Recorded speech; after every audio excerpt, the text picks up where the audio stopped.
di Indonesia. Sebelumnya, izinkan kami memperkenalkan diri kami masing-masing. Saya Amal Maulana. Saya Abdul Muhammad. Saya dari Surabaya. Saya Cantika Yudha Putih. Saya Kristina. Saya Ina Daulaya Maulid. Pada tahun 1945, Indonesia memproklamasikan kemerdekaannya.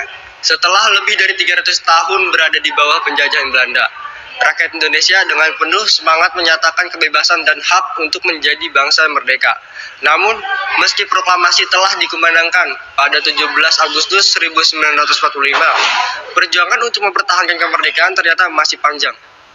Pada tengah-tengah roda pergerakan kebangsaan bergesekan dan beradu dengan roda kolonialisme dan imperialisme, Tuhan Yang Maha Kuasa telah membuat skenario baru, yakni berkobarnya Perang Dunia Kedua.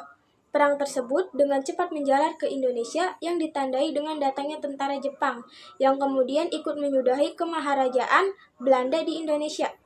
Pada akhir masa negara kolonial, Hindia Belanda adalah titik balik dalam sejarah Indonesia dan memainkan peran penting dalam membentuk masa depan negara ini. Kemerdekaan Indonesia membuka jalan bagi Indonesia untuk membangun masa depan yang lebih baik dan memberikan harapan bagi rakyat Indonesia untuk hidup dalam kebebasan dan keadilan. Secara keseluruhan, akhir masa negara kolonial Hindia Belanda adalah titik balik dalam sejarah Indonesia dan memainkan peran penting dalam membentuk masa depan negara ini.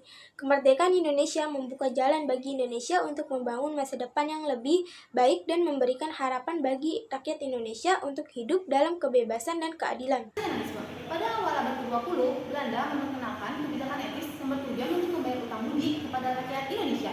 Kebijakan ini berfokus pada pembangunan, pendidikan, dan irigasi. Namun, dampak terbesar dari kebijakan ini adalah munculnya kesadaran politik di kalangan masyarakat Indonesia. Berkat pendidikan, lahirlah tokoh-tokoh nasionalis dan organisasi politik seperti Budi Utomo dan Serikat Besar yang mulai memperjuangkan hak-hak rakyat Indonesia. Pada tahun 1928, Sumpah Pemuda semakin mengukuh semangat persatuan dan keinginan untuk mencegah penyebaran penyakit, namun akses layanan kesehatan masih terbatas dan obat-obatan kurang efektif.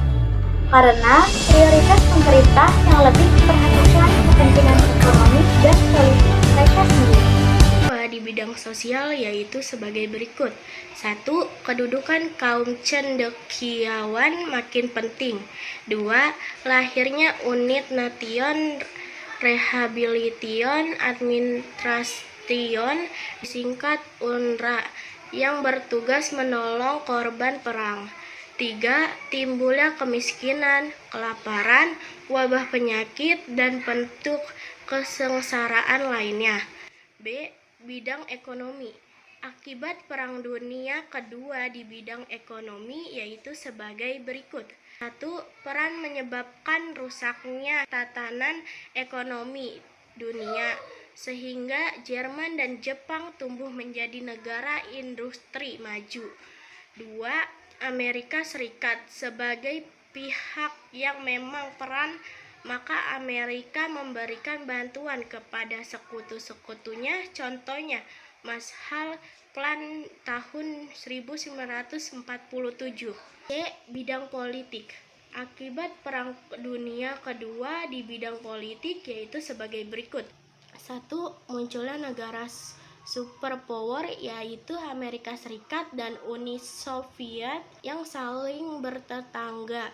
2. Banyak negara di wilayahnya terpecah, misalnya Jerman, Tiongkok, Korea, India, Yaman, dan lain sebagainya. Munculnya persekutuan